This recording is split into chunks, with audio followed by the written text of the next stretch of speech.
Hello friends, welcome to simple cuisine Bangla.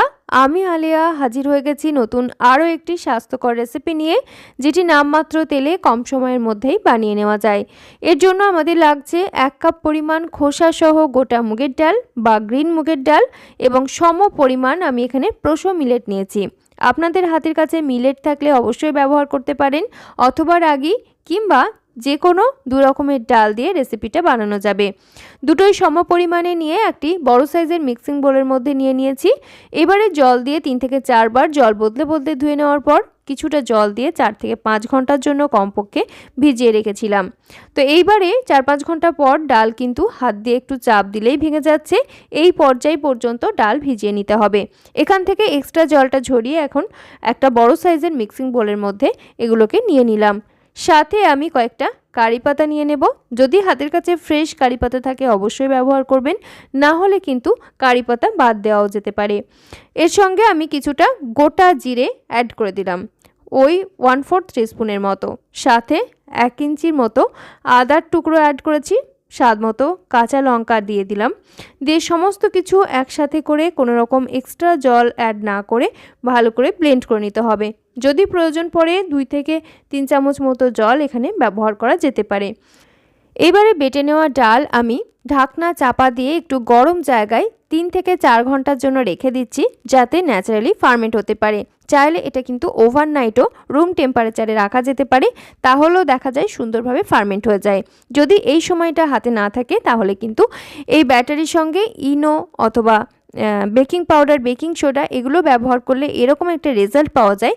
তবে এই ব্যাটারটা ন্যাচারালি ফার্মেন্ট হলে এর মধ্যে বেশ কিছু উপকারী ব্যাকটেরিয়া জন্মায়, যেগুলো আমাদের পেটের স্বাস্থ্যের জন্য বা গাটের স্বাস্থ্যের জন্য ভীষণ উপকারী। তো সেই জন্য ন্যাচারালি ফার্মেন্ট হতে দেওয়াটাই ভালো। একদিন একটু বেশি পরিমাণে ব্যাটার বানিয়ে নিলে 1 সপ্তাহের মতো চলে যাবে। এর সঙ্গে অ্যাড করে দিলাম স্বাদ অনুসারে লবণ, দিয়ে খুব ভালো করে ব্যাটারটা আমি মিশিয়ে নিলাম। এরকম একটা থকথকে টাইপের ব্যাটার তৈরি হয়েছে। এর সঙ্গে অন্য কোনো রকম জিনিসপত্র আর আমি ব্যবহার করলাম না। এবারে একটা তাওয়া গরম করে মাঝারি আঁচে এর মধ্যে সামান্য পরিমাণ তেল ব্রাশ করে নিলাম। তেল এবং জল একসঙ্গে করে মিক্স করেও ব্রাশ করা যেতে পারে। এবারে ব্যাটারটা এরকম একটু পাতলা করে স্প্রেড করে নিলাম। আর তারপরে এখন উপর থেকে ছড়িয়ে নিচ্ছি 1/4 টিস্পুনের মতো ঘি। ঘি যেহেতু সোর্স অফ গুড ফ্যাট, আমাদের স্বাস্থ্যের জন্য ভালো, তাই একটু পরিমিত পরিমাণে ব্যবহার করা যেতে পারে। যদি হাতের কাছে অলিভ অয়েল থাকে সেটাও কিন্তু ব্যবহার করা যেতে পারে। জাস্ট 1 মিনিটের মতো নিচের সাইডটা কুক হয়ে গেলে আমি এটাকে উল্টে নিলাম। চাইলে এটা দিয়ে ধোসাও বানিয়ে নেওয়া যেতে পারে। এই ব্যাটার দিয়ে যে কোনো কিছু বানানো যায়, ধোসা, ইডলি কিংবা যে কোনো রকম চিল্লা এগুলো কিন্তু বানানো যায়। জাস্ট ব্যাটারটাকে বানিয়ে ফ্রিজের নর্মাল চেম্বারে 1 সপ্তাহের মতো সংরক্ষণ করলেই হবে। আরও একটি আমি বানিয়ে দেখাচ্ছি। তো দ্বিতীয়টির জন্য একদমই সামান্য পরিমাণ তেল ব্রাশ করে নিয়েছি। প্যান রেডি হয়ে গেলে খুব একটা তেলের প্রয়োজন কিন্তু একেবারেই হয় না।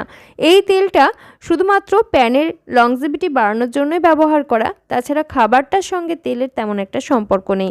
বলা যেতে পারে এটি একটি লেস অয়েল রেসিপি কিংবা জিরো অয়েল রেসিপিও, কারণ রান্নাতে কিন্তু তেলের ব্যবহার খুবই কম।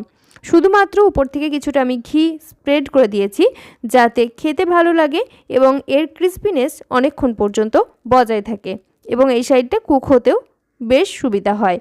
তো উল্টে পাল্টে সেঁকে নিলেই কিন্তু তৈরি হয়ে গেছে দারুণ সুস্বাদু মিলেট এবং মুগ ডালের চিল্লা। এটাকে ধোসাও বলা যেতে পারে, কারণ এখানে যেহেতু মিলেট ব্যবহার করা হয়েছে এর ক্রিস্পিনেস দীর্ঘক্ষণ বজায় থাকে, বেশ মুচমুচে হয়। স্কুল কিংবা অফিসের লাঞ্চ বক্সে যেমন নেওয়া যায়, সকাল বিকেলে টিফিনের জন্য একেবারে অ্যাপ্রোপ্রিয়েট, এমনকি চাইলে লাঞ্চ ডিনারেও নেওয়া যেতে পারে। ভিডিওটি কেমন লাগলো অবশ্যই জানাবেন ছোট্ট একটা কমেন্টের মাধ্যমে। যদি ভালো লাগে থাকে আমাদের channel simple cuisine Bangla subscribe করে পাশে থাকা বেল আইকনটা অল করে রাখতে একেবারেই ভুলবেন না। আজকের মতো এখানেই বিদায় নিচ্ছি। ফিরে আসছি খুব তাড়াতাড়ি পরবর্তী নতুন কোনো স্বাস্থ্যকর রেসিপির সন্ধান নিয়ে। সকলে ভালো থাকবেন, সুস্থ থাকবেন এবং সাবধানে থাকবেন। ধন্যবাদ।